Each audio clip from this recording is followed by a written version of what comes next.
सोनिया गांधी ने माफी मांगी है। विपक्ष के हंगामे की तस्वीरें देख रहे हैं, लेकिन आज हंगामा ट्रेजरी बेंच की तरफ से हुआ, यानी सत्ता पक्ष की तरफ से, क्योंकि मामला देश की पहली आदिवासी महिला राष्ट्रपति द्रौपदी मुर्मू के अपमान का था और बीजेपी ने सीधे सीधे कांग्रेस की अध्यक्षा सोनिया गांधी से माफी मांगने की मांग की।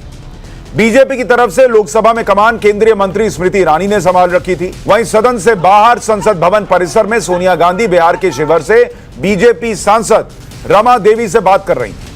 कांग्रेस नेता गौरव गोगोई, रवनीत बिट्टू वहीं मौजूद थे। तभी सोनिया गांधी ने पूछा, मेरा नाम क्यों लिया जा रहा है? खबर है कि उसी वक्त स्मृति ईरानी वहां पर पहुंच गई। स्मृति ईरानी ने कहा कि मैडम मैं आपकी मदद करूं।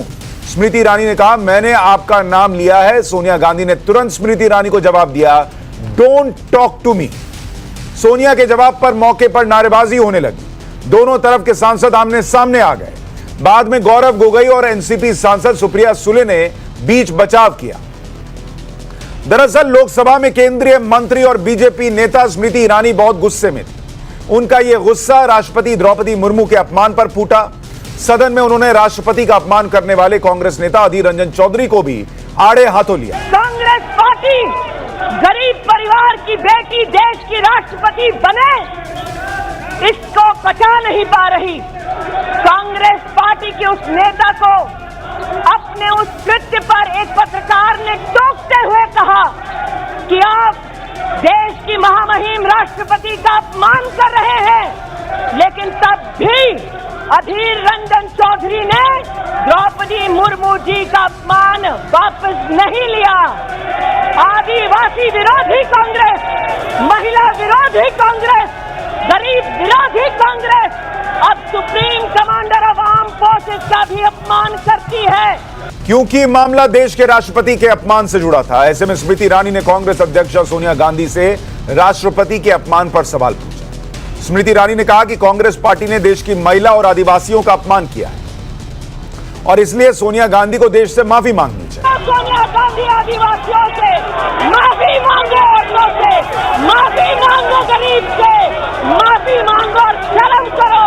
जिस औरत ने पंचायत से लेकर पार्लियामेंट तक सम्मान के साथ इस देश की सेवा की, तुम्हारे पुरुष नेता सड़क पर उसका अपमान करते हैं। माफी मांगो सोनिया गांधी इस देश के आदिवासियों से, इस देश के गरीबों से, इस देश की औरतों से माफी मांगो।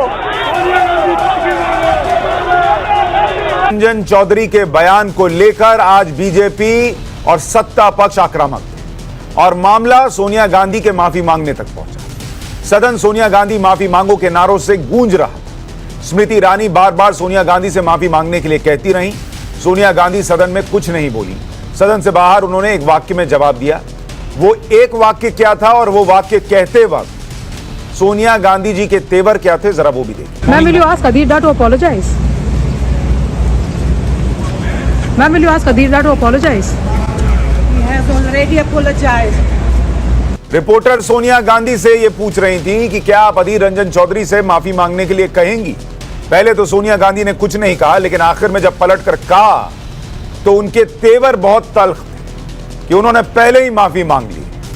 यह पूरा मामला कांग्रेस नेता अधीर रंजन चौधरी के बयान से शुरू हुआ था। अधीर रंजन चौधरी ने मान लिया है कि बुधवार को देश की राष्ट्रपति को लेकर उनके मुंह से गलती से एक शब्द निकल गया, जिस पर बीजेपी हंगामा कर रही है। क्योंकि एक लफ्ज में मैंने अचानक राष्ट्रपति से राष्ट्रपति निकल चुके और इसके लिए बवाल करना ये बड़ा ताजुब लगते हैं।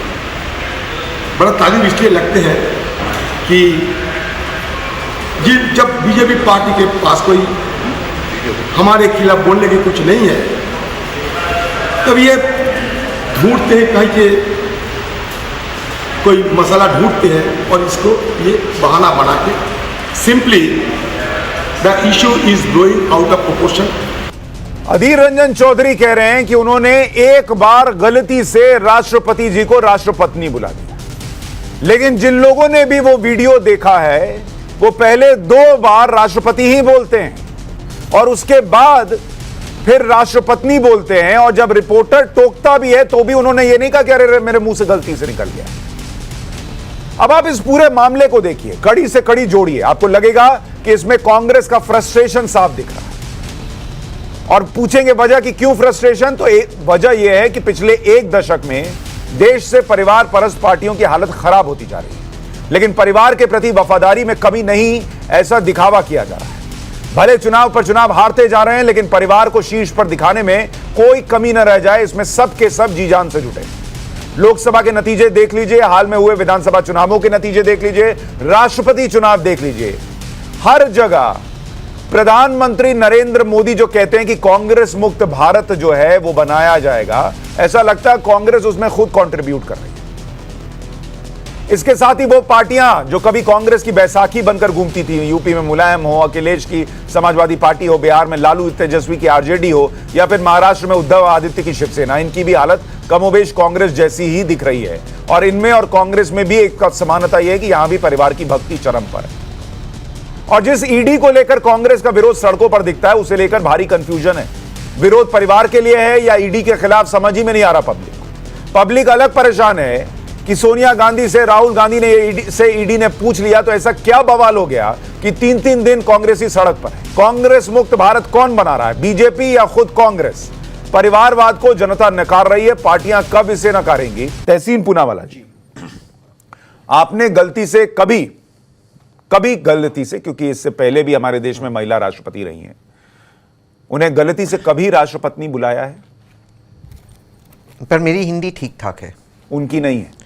को लोकसभा में नेता बनाया हुआ है और हिंदी ठीक नहीं है, तो उनको अंग्रेजी में बोलना चाहिए। बिल्कुल बोलना चाहिए, बंगाली में बोलना चाहिए, क्योंकि बंगाली में बोलना चाहिए। बट ठीक है, उनसे गलती हुई। लेकिन जिस आदमी के बारे में आप कह रहे हैं, उन्होंने भी अपनी सफाई में ये नहीं कहा कि मेरी हिंदी गड़बड़। मैं कह रहा हूं उनकी हिंदी ठीक नहीं है, लेकिन तो उनकी हिंदी ठीक नहीं, तो ये देश क्यों सहेगा सर? उनकी हिंदी ठीक नहीं, उन्होंने सोनिया गांधी को कभी कुछ गलत बुलाया? बात रख देता हूं, आपकी बात को मैं माना, मैं बिल्कुल मानता हूं कि अधीर रंजन चौधरी से गलती से उनके मुंह से वो शब्द निकल गया। आप कह रहे हैं कि पर्पसफुली निकला, जो भी है उन्होंने माफी मांगी, ये आपने भी बताया, आपका धन्यवाद। मैं मानता हूं वो गलत है, नो इफ्स नो बट्स, वो गलत है। मैं आपसे और बीजेपी के प्रवक्ता से एक सवाल पूछ रहा हूं। 50 करोड़ की गर्लफ्रेंड जर्सी काउ कांग्रेस की विधवा की तरह रो रही है। औरत एनेमिक इसलिए होती है क्योंकि आजकल फैशन में वो है। बांग्लादेश की प्रधानमंत्री शेख हसीना औरत होने के बावजूद आतंकवादियों के साथ सख्ती से पेश आ रही है। मैनुअल स्कैवेंजिंग एक स्पिरिचुअल एक्सपीरियंस है। ये सारे शब्द माननीय प्रधानमंत्री और उस वक्त गुजरात के मुख्यमंत्री नरेंद्र मोदी जी के। मैं मानता हूं अधीर रंजन चौधरी जी को माफी मांगनी चाहिए, उन्होंने मांगे। क्या बीजेपी के प्रवक्ता कह गए नरेंद्र मोदी जी को 50 करोड़ की गर्लफ्रेंड के लिए माफी मांगनी चाहिए, जर्सी काउ के लिए माफी मांगनी चाहिए, कांग्रेस की विधवा की तरह रो रहे हैं इसके लिए माफी मांगनी चाहिए? मैनुअल स्कैवेंजिंग हमारे दलित भाइयों को स्पिरिचुअल एक्सपीरियंस है, ऐसे गुजरात के मुख्यमंत्री किताब में लिख रहे, इसके लिए माफी मांगनी चाहिए या नहीं मांगनी चाहिए? मैं उनसे पूछता हूं, मैं तो कहता हूं कि माफी मांगनी चाहिए और मांगी भी माफी। इनसे कहो माफी मांगे। ठीक है, अभी इसका जवाब शहजाद देंगे, लेकिन मुझे एक बात बताइए कि जिनके लिए यह कहा गया, जिसके लिए भी कहा गया, क्या वो देश के किसी संवैधानिक पद पर थे या तो दलितों का अपमान होगा? नहीं, मैं दलितों पे जो अभी गया ही नहीं, मैंने तो सवाल में दलित बोला ही नहीं। सोनिया जी के लिए जर्सी काउ कहा गया था। सोनिया जी ठीक है, विधवा की तरह रो रही है। मैं कह रहा हूं इसका जवाब वो देंगे कि किसी महिला के लिए ऐसे शब्द का इस्तेमाल नहीं करना चाहिए। लेकिन सोनिया जी आपकी राष्ट्रपति है ना, देश की राष्ट्रपति, आपकी अध्यक्ष है ना, देश की राष्ट्रपति तो नहीं है। दलित लोगों के लिए कहा गया था, क्या उनका सम्मान नहीं है? अरे भाई मैं कह रहा हूं वो किसी महिला के लिए मत बोलिए, लेकिन देश की राष्ट्रपति को आप राष्ट्रपति बता रहे हैं और सोनिया गांधी पलट के ऐसे कह रही है गुस्से में कि मांग ली माफी। क्या आप जिस तरह से कह रहे हैं और सोनिया गांधी जी के तेवर में सेम सिमिलैरिटी दिख रही है? सुशांत जी, भाजपा का नया नाम है भाग जाओ पार्लियामेंट से। मैं आपको बताता हूं कि अपनी बात यहां पे समाप्त करता हूं। माफी मांगी, बात हुई पार्लियामेंट के बाद। आप पार्लियामेंट इसलिए नहीं चलाना चाहते क्योंकि वहां पे फाइनेंस मिनिस्टर मौजूद थी और यह वादा हुआ था जिस दिन फाइनेंस मिनिस्टर मौजूद देगी जीएसटी और महंगाई पे चर्चा होगी। उनको इस पर चर्चा नहीं करनी है, इसलिए पार्लियामेंट को खुद सरकार नहीं चलने दे रही है। ऐसा है, संविधान, सेना और अब राष्ट्रपति का अपमान, ये इन परिवार तंत्रियों की पहचान बन चुकी है। पहले तो सड़क का गुंडा सेना के प्रमुख को किसने कहा था? किसने प्रधानमंत्री जो ओबीसी समाज से आते हैं उसको नीच, गंगू तेली, भस्मासुर, नाली का कीड़ा किसने बोला था? तू चाय बेच, ये किसने बोला था? फिर किसने संसद और सुप्रीम कोर्ट पर भी सवाल उठाए थे? और उसी श्रृंखला में, क्योंकि आज परिवार पर भ्रष्टाचार की जो उन्होंने काम किए हैं उसकी आंच पहुंच रही है, तो आज आपने देश के सर्वोच्च पद पर बैठी हुई पहली महिला आदिवासी राष्ट्रपति का अपमान किया। मेरे 2 सवाल है, केवल 2 सवाल। पहले तो ये कहते हैं कि हमने तो माफ़ी मांग ली, ये कांग्रेस पार्टी से तो है नहीं, ये तो कांग्रेस पार्टी के बिहाफ पे एक विश्लेषक आते हैं। परंतु अगर ये कांग्रेस पार्टी ने माफी मांगी है, उनको पश्चाताप है, तो ये टाइम्स नाउ की रिपोर्ट है, उदित राज ने कहा है कि कोई गलती नहीं की है। मैं चाहे तो टाइम्स नाउ इंग्लिश रिपोर्ट है, सुनवा सकता हूं। उन्होंने कहा कोई गलती नहीं की है, हम उस बयान के साथ है। तो जो व्यक्ति का कांग्रेस पार्टी में प्राइमरी सदस्यता भी नहीं है और वो आकर कह रहा है कांग्रेस पार्टी के बिहार, लेकिन सोनिया गांधी ने कहा कि माफी मांगी है। सुनिए ना, अधीर रंजन चौधरी का हमने बयान चलाया, उन्होंने कहा माफी मांगी है।